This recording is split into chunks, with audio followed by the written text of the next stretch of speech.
Hello বন্ধুরা, আমার একটা নতুন ভিডিওতে তোমাদের সবাইকে স্বাগত জানাই। কেমন আছো সবাই? আশা করি ভালো আছো, আমিও ভালো আছি।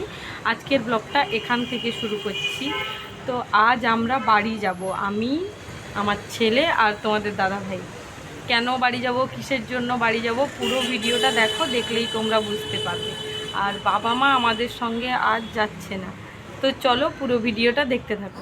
বাড়ির সব কাজ সেরে আমরা বেরিয়েছি, তখন 4:30 মতো বাজে। এখন এই যে বাস ধরেছি, আমার ছেলে একটা কেক নিয়ে বসে গেছে, আর তোমাদের দাদাভাই উল্টো দিকে বসেছে, আর আমিও উল্টো দিকে বসছিলাম। তো চলো পুরো ভিডিওটা তোমরা দেখতে থাকো। আমরা বাড়ি এসেছি কারণ পাড়ায় পুজো আছে, সবাই মিলে একসঙ্গে পুজো করে, শীতলা মায়ের আর মনসা মায়ের।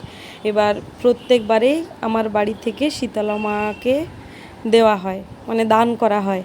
তার জন্য আমি, তোমাদের দাদা ভাই আর আমার ছেলে আগে এসেছি, বাবা মা আসবে পরে আসবে। আমরা বাড়ি এলেই বাজার করে তারপরে ঘরে যাই, কারণ বাড়ি এসে তো রান্না করব। এখন 9:30টার দিকে এসেছি, হোটেলে খেয়ে নিতে পারতাম, পুজো চলছে। আর আমার বাড়ি থেকে প্রতিমা দেওয়া হয়েছে, তোমাদের দাদাভাই সংকল্প হবে। এইবার তোমাকে তো নিরামিষ খেতে হবে, তার জন্য বাজার করে এনেছি। তোমাদের দাদাভাই ঝিঙে এনেছে, টমেটো আর আলু, এইসব।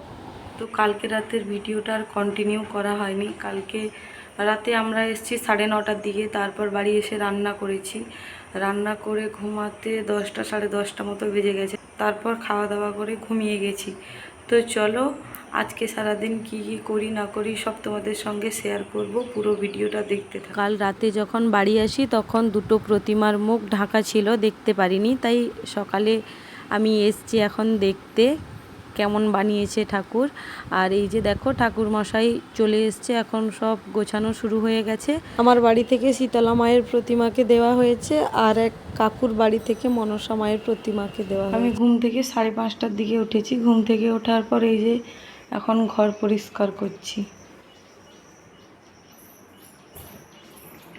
এখনো কিছু হয়নি, পরিষ্কার করব।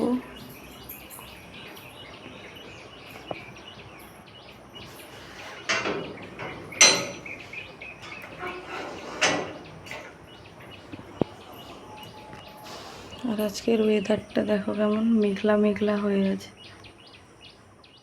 কলকাতা থেকে বাবা মায়ের আসতে 12:30 মতো বাজবে। ওদের সঙ্গে আরও দুজন দাদা আসবে। রাতে বাড়ি আসার সময় যাই হোক মানে বাজার করেছি, সবজি আর টুকিটাকি মশলা। রাতে গ্রামের দিকে 9:30 মানে অনেক রাত, এখানে দোকান বন্ধ হয়ে যায়, তাই সব কিছু আনতে পারিনি। এইবার এদিকে পুজো চলছে আর তোমাদের দাদা ভাইকে ওখানে থাকতে হচ্ছে, আর এদিকে ঘর পরিষ্কার আমি করছি। তোমাদের দাদাভাই আমাকে কোনো সাহায্য করতে পারেনি। বাবা মা আসবে 12:30টার দিকে, ওদের সঙ্গে দুজন দাদা আসবে, ওদের জন্য টিফিন বাড়ির বাজার করতে হবে। এবার ওরা তো এলে দুপুরে ভাত খাবে। আমি সব পরিষ্কার করছিলাম, আর আমি সব পরিষ্কার করব, স্নান করব, তারপর বাড়ির পুজো করে তারপর যাব রান্না করতে। অনেকটা দেরি হয়ে যাবে দেখে তোমাদের দাদাভাই বলল যে আমি বাজারে পরে যাব, দুজনে মিলে পরিষ্কার করলে কাজটা তাড়াতাড়ি হয়ে যাবে, তাই ও আমাকে একটু হেল্প করে দিল। এখন 8:30 মতন বাজে, আর তোমাদের দাদাভাই এখন বেরিয়েছে বাজার করতে যাবে। তাহলে খুঁচি জায়গায় কি মাইক্রো আপনি পূজা মণ্ডপে চলে আসুন, আমরা এখনই ঘট উত্তোলনের কাজ শুরু করবো। তাহলে সমস্ত সদস্যরা বলছি আপনারা ক্লাব প্রাঙ্গণে আসুন। হ্যাঁ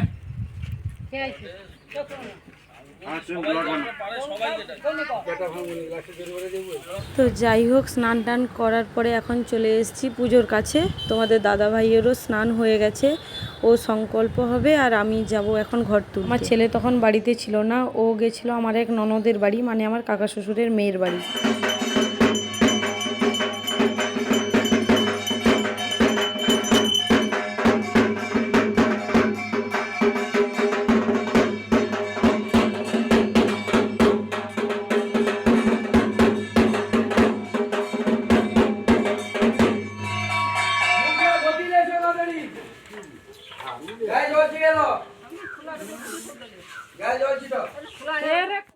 দুজনের খাওয়া হয়ে গেছে, এখন আমার ডিউটি পড়েছে এদের দুজনকে ঘুম পাড়ানোর। হ্যাঁ, শুরু করো যাত্রাপালা শুরু করো। ঘুমাও, দুজন ঘুমাও, চোখ বন্ধ করে ঘুমাও। আর এই যে পুজো হচ্ছে ওইদিকে।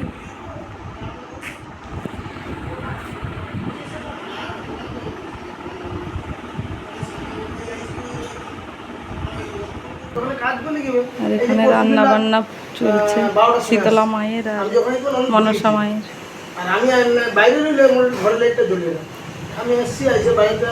পকান্ন রান্না করছে ঠাকুর মশাই নিজে।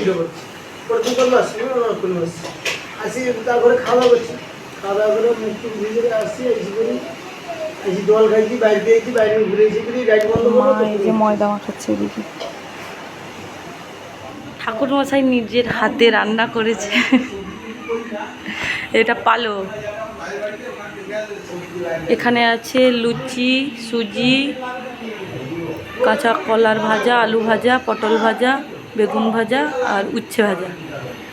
একটা শীতলা মায়ের জন্য, একটা মনসা মায়ের জন্য আর একটা নারায়ণের জন্য। এই যে না, ওই পালোটা হয়ে গেলেই হয়ে যাবে রেডি। আর এই যে ওভেনটা আমার বাড়ির ওভেন। নমস্তে নিঃসিংহরূপেণ অগ্রেণ হত্যং দৈত্যামিদং দুষ্টমে দৈত্যং প্রাণসৈতে নারায়ণী নমস্তে শ্রী মহাবস্ত্রে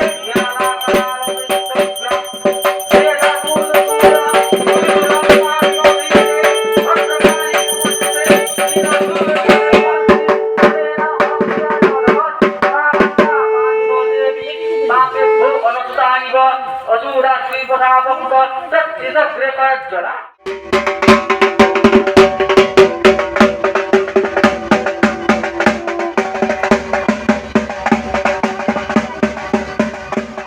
এই পুজো জামাই ষষ্ঠীর সময় হয়, 4-5 দিন মতন অনুষ্ঠান হয়। এই বছর আর জামাই ষষ্ঠীর সময় হয়নি। ক্লাবের পুজো মানে ক্লাবের সবাইকে তো লাগবে। এইবার ক্লাবের সবাই যে যার মতন কাজে ব্যস্ত হয়ে গেছে, তাই এবারের পুজো 1-2 দিন হয়েছে। তারপরে এই যে ঘট ভাসানো হচ্ছে, আবার মাঝে একদিন অনুষ্ঠানও হয়েছে। আগে অনেক রকম খেলা হতো, এখন আর ওই খেলা হয়নি। তো যাই হোক, ভিডিওটা তোমাদের কেমন লাগলো অবশ্যই কমেন্ট করে জানিও। আর চ্যানেলটা যারা এখনও সাবস্ক্রাইব করোনি সাবস্ক্রাইব করে দিও। যারা ফেসবুক থেকে দেখছো তারা প্রোফাইলটা ফলো করে দিও।